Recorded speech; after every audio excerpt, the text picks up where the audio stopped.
누룽지를 가지고 꼬독꼬독 씹어서 먹고 있었습니다. 5살 되는 동생이 너무 먹고 싶어가지고 쳐다보면서 또 직접 형 나 좀 줘 이렇게 말하기가 좀 부끄러워서 돌려서 좀 달라는 뜻으로 이렇게 얘기했습니다. 형, 누룽지가 바삭바삭 그래? 그러는 거예요. 그래서 형이 입에다가 하나를 탁 던지고 바삭바삭 씹으면서 소리 들어봐 이랬대요. 네. 남자친구와 함께 열차 여행을 갔는데 과자 한 봉지를 사 넣었습니다. 그리고 차에 올라가 먹겠다고 갖고 올라갔는데 차에 앉아가지고 이제 가는데 맞은편에 어떤 청년 남자가 앉아있는 거예요. 그래서 과자 봉지를 뜯어가지고 자기가 이렇게 먹고 있었습니다. 약간 화가 났습니다. 이상한 사람이야. 남의 과자를 개봉해가지고 말도 안 하고 그냥 개봉해가지고 먹고 있네. 그래서 굉장히 심기가 불편했어요. 쳐다보고 한눈 이렇게 힐끔 쳐다봤더니 상대방도 한번 쳐다보더니 계속 먹고 있는 것입니다. 계속 먹고 있었습니다. 그리고 한 봉지 반 이상 거의 다 먹었습니다. 조금 남았습니다. 속으로 야 이러다가 내가 하나도 못 먹겠다. 그래서 자기도 손을 하나 먹은 거예요. 둘이 또 눈이 마주쳤어요. 모른 척하고 그냥 내가 끓은 줄도 모르고 내가 막 먹고 그러면서 막 먹었습니다. 그랬더니 상대방은 안 먹더래요. 가만히 쳐다보고 있더래요. 그래서 막 먹어버렸습니다. 다 먹고 나서 이제 손 닦고 뭐 이렇게 봉지랑 버리려고 이제 준비를 하고 있으면서 자기 그 이제 가방 안에 있는 물티슈를 꺼내려고 가방을 열어보니까 깜짝 놀랐습니다. 가방 안에 자기가 먹은 그 과자 봉지와 똑같은 게 있는 거예요. 지금까지 자기가 자기 거 먹은 게 아니라 남이 거 상대방 거 뺏어 먹은 거예요.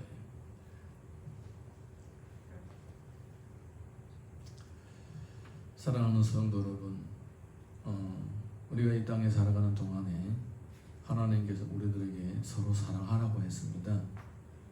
예, 서로 사랑한다는 그 구체적인 실천 행동이 뭐냐? 바로 헌신에서부터 시작되는 것입니다. 예, 헌신에서부터 시작되고 또 나눔으로 인해서 그것이 구체화되는 것입니다. 자, 우리 오늘 본문의 말씀 1절에서 5절 함께 읽어보겠습니다. 시작. 형제들아, 하나님께서 마게도냐 교회들에게 주실 은혜를 우리가 너희에게 알리노니 환난의 많은 시련 가운데서 그들의 넘치는 기쁨과 극심한 가난이 그들의 풍성한 연보를 넘치도록 하게 하였느니라. 내가 증언하노니 그들이 힘대로 할 뿐 아니라 힘이 지나도록 자원하여 이 은혜와 성도 섬기는 일에 참여함에 대하여 우리에게 간절히 구하니 우리가 바라던 것뿐 아니라 그들이 먼저 자신을 주께 드리고 또 하나님의 뜻을 따라 우리에게 주었도다. 예루살렘 교회가 어려운 줄 알고 이 마게도냐 교회 성도들이 참여하고자 했던 것입니다. 그런데 그들의 생활이 넉넉하고 푸짐하냐 풍성하냐 그렇지도 않습니다. 보게 되면 극심한 가난 이렇게 표현되어 있습니다. 극심한 가난이라는 것은 먹을 것도 모자라고 입을 것도 모자라고 내일 걱정되는 이런 하루살이와 같은 인생을 얘기하는 것입니다. 극심한 가난. 그런데 이런 사람들이 내일도 걱정이 되는 이런 사람들이 예루살렘 교회 성도들이 어렵다는 소식을 듣고 힘에 지나도록 참여하겠다고 자원하는 마음을 표현했다. 이렇게 얘기를 하는 것입니다. 네, 사랑하는 성도 여러분, 하나님께 즐거이 헌신하는 것 자체가 곧 은혜입니다. 내가 있어서 헌신하는 것이 아닙니다. 은혜를 받으면 헌신할 수가 있게 되는 것입니다.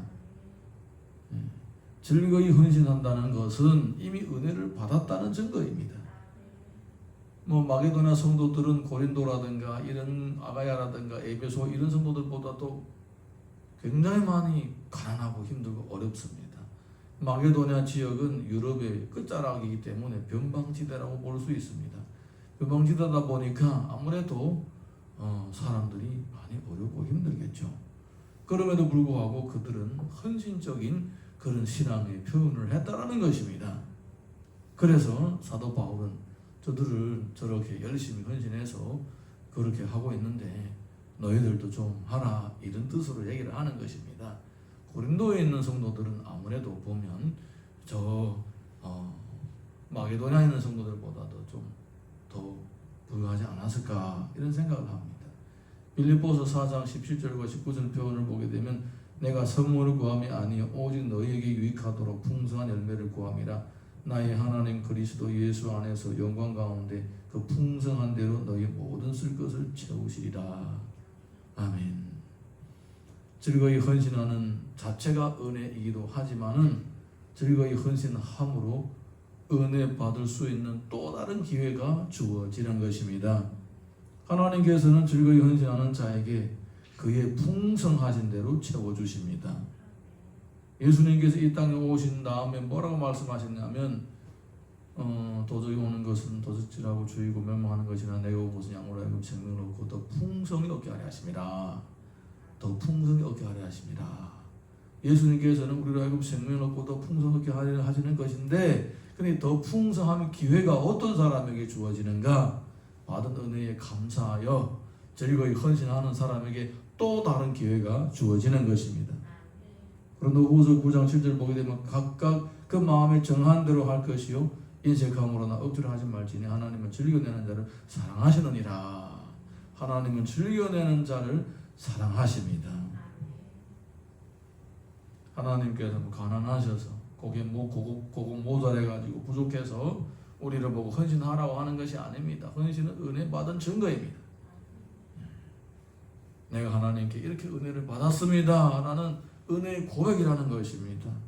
그래서 그런 고백을 하는 그 성도들에게 더 큰 사랑을 베푸시고 더 큰 은혜를 받을 수 있는 기회를 주는 것입니다. 어제 저녁에도 주희 생일떡을 먹으면서 원총이도 이만한 큰 덩어리 하나 가지고 뜯어먹고 있었습니다. 그래서 아빠 좀 줘 하니까 통째로 그냥 먹으라고 입에다 넣어주더라고요. 얼마나 기특한지 모릅니다. 뭐 내가 그 아이에 비해서 뭐 떡 한 모금 뺏어 먹겠다고 뭐 달라고 했습니까? 근데 아이가 서슴없이 0.0001초도 생각하지 않고 바로 그냥 주는 거예요. 얼마나 기쁜지 모릅니다. 여러분, 하나님께서 우리들에게 헌신하라고 하는 것은 받은 은혜대로 하라는 것입니다. 그런데 만약에 우리가 헌신하지 않는다면 은혜를 받지 않은 자처럼 그렇게 처신하고 있게 되는 것입니다. 그럼 진짜 은혜 받지 않았느냐? 자기를 한번 돌아보면 됩니다. 내가 은혜를 받았는지 안 받았는지 돌아보면 됩니다.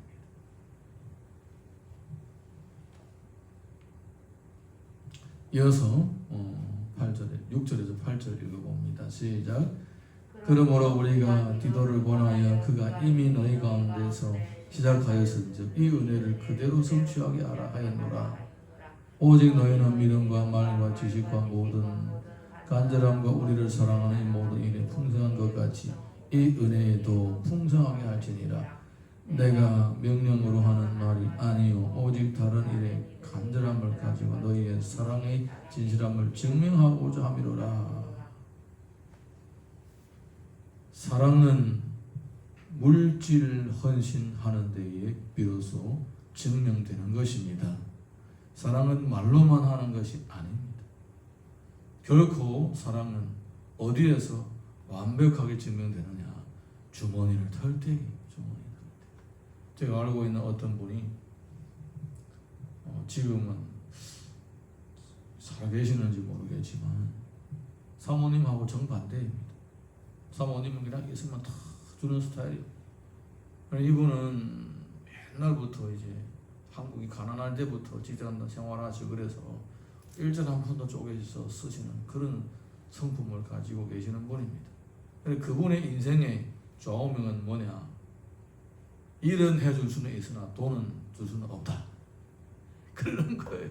누구든지 나보고 도와달라 해도 얼마든지 흔쾌히 몸은 젊었으니까 몸은 이렇게 움직일 수가 있는데 주모는 절대로 못한다. 그런 조화문을 가지고 있었다라는 것입니다. 그래 나중에는 이제 목사님이 되시고 또 아내와 함께 선교 생활을 하시면서 그렇게 헌신적인 삶을 사시더라고요.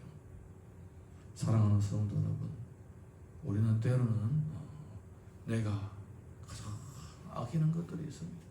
또 거꾸로 어떤 분들은 나는 돈을 낼 수는 있으나 헌신할 수는 없다. 나는 몸은 움직일 수 없다. 이런 분들도 있어요. 사람마다 헌신의 어떤 가장 헌신하기 싫어하는 그런 부분들이 마음 구석에 있는 것입니다. 그런 것들조차도 내가 주를 생각하면서 헌신할 수 있을 때만이 비로소 사랑이 완벽하게 증명이 되고 표현이 되는 것입니다. 마태복음 6장 19절에서 21절 읽습니다. 시작. 너희를 위하여 보물을 이거 내만 있는 거네. 읽어드릴게요. 너희를 위하여 보물을 땅에 쌓아두지 말라. 거기에는 좀과 동록이 해하며 도둑이 구멍을 뚫고 도둑질하느니라.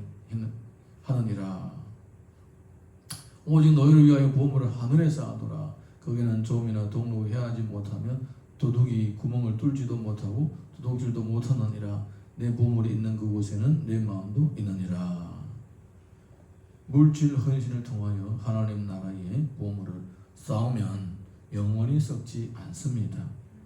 그래서 하나님께서 우리를 보고 물질을 헌신하라고 하시는 것입니다. 자, 이어서 9절에서 12절 함께 읽습니다. 시작. 우리 주 예수 그리스도의 은혜를 너희가 알거니와 부요하신 이로써 너희를 위하여 가난하게 되심은 그의 가난함으로 말미암아 너희를 부요하게 하려 하심이라. 이 일에 관하여 나의 뜻을 알리노니 이 일은 너희에게 유익함이라. 너희가 1년 전에 행하기를 먼저 시작할 뿐 아니라 원하기도 하였은즉 이제는 하던 일을 성취할지니 마음이 원하던 것과 같이 완성하되 있는 대로 하라. 할 마음이 있으면 있는 대로 받으실 터이요 없는 것을 받지 아니하시리라. 1년 전에 이미 헌신하겠다고 대답을 한 것이었습니다. 그래서 지금 벌써 1년 됐으니까 헌신하라고 얘기를 하고 있습니다. 그리고 있는 대로 하라는 것입니다. 있는 대로. 그러면서 뭐라고 얘기를 하냐면 예수님께서는 부요하신 분으로서 너희를 위하여 가난하게 되셨다. 예수님은 가장 좋은 헌신의 모범이십니다. 할렐루야. 예수님처럼 하라는 것입니다. 예수님처럼. 예수님께서 부요하신 분으로서 너희를 위해서 가난하게 되셨으니까 너희들은 그 부요함으로 주를 위하여 헌신하고 몸된 교회를 위하여 헌신하라. 이렇게 말씀하고 있는 것입니다. 로마서 15장 5절에서 6절 보게 되면 이제 인내와 위로의 하나님이 너희로 그리스도 예수를 본받아 서로 뜻이 같게 하여 주사 한 마음과 한 입으로 하나님 곧 우리 주 예수 그리스도의 아버지께 영광을 돌리게 하려 하노라. 그리스도를 본받는 것이 곧 하나님께 영광을 돌리는 삶입니다. 예수님처럼 즐거이 헌신할 때에만이 비로소 그것이 하나님께 영광이 되는 것입니다. 또 이어서 우리가 13절에서 15절 읽습니다. 시작. 이는 다른 사람들은 평안하게 하고 너희는 공부하게 하려는 것이 아니요 균등하게 하려 함이니 이제 너희의 넉넉한 것으로 그들의 부족한 것을 보충하면 후에 그들의 넉넉한 것으로 너희의 부족한 것을 보충하여 균등하게 하려 함이라. 기록된 것 같이 많이 거둔 자도 남지 아니하였고 적게 거둔 자도 모자라지 아니하느니라. 나눔은 하나님 나라의 원리입니다. 내가 있는 것을 나누게 되고 다른 사람도 자기 있는 것을 나누게 되면서 하나님의 나라의 이 공동체가 비로소 튼튼하게 세워지는 것입니다. 로마서 15장 27절 보게 되면 저희가 기뻐서 하였거니와 또한 저희는 그들에게 빚진 자니 만일 이방인들이 그들의 영적인 것을 나누어 가졌으면 육적인 것으로 그들을 섬기는 것이 마땅하니라. 아멘. 서로 부족한 것을 채워줄 때에 하나님의 나라가 풍성하게 임하는 것입니다. 예. 없는 것을 하라는 것이 아니라 있는 것을 헌신하라고 하는 것입니다. 고린도 교회나 로마 교회라든가 에베소 교회라든가 뭐 안디옥 교회라든가 이런 교회들은 다 부유한 교회들입니다. 그래서 사도 바울은 다니면서 헌금하라고 했던 것입니다. 어려운 예루살렘 교회는 산꼭대기에 있습니다. 뭐 말이 꿀이 흐르고 뭐 젖이 흐르는 곳이지, 뭐 이미 그들이 하나님께 범죄함으로 그 지역이 더럽혀지고 그럼으로써 농사도 잘 안 되고 아주 척박한 땅으로 그렇게 안 좋아진 것입니다. 그래서 흉년이 자주 왔습니다. 교회 성도들도 참 어려운 거예요. 그래서 주변에 있는 부유한 교회들이 좀 이렇게 헌금이 많은 교회들 보고 구제를 해라고 했던 거예요. 그러면서 사도 바울은 예루살렘 교회는 모교회고 여기에서부터 성령의 역사가 일어나고 온 땅에 퍼지게 됐으니까 영적으로 너희는 영적으로 빚진 자다. 복음의 빚진 자다. 그러니까 물질 정도 헌신하는 것은 당연한 것이다. 이렇게 얘기를 했던 것입니다. 사랑하는 성도 여러분, 하나님께서는 우리를 보고 없는 것을 뭐 어떻게 만들어가지고 헌신하라는 것이 아니라 지금까지 은혜를 받고 살아왔으니까 그러므로 은혜를 받고 지금 가지고 있는 것으로 헌신하라는 것입니다. 할렐루야. 뭐 물론 없는 것을 만들어서 헌신하고자 하는 마음은 더 기뻐하시겠죠. 예전에 목사님들이 간증을 들어보면 한국에서 얘기하면 모를 사람 없을 정도로 유명한 교회가 있습니다. 돌로진 교회가 있습니다. 그 교회 성도들은 다 가난했대요. 그 당시 강남 지역에는 사람들이 별로 없었던 곳이었대요. 그때 하나님으로부터 은혜를 받은 장로님들이 교회를 짓자고 해가지고 돈을 한 푼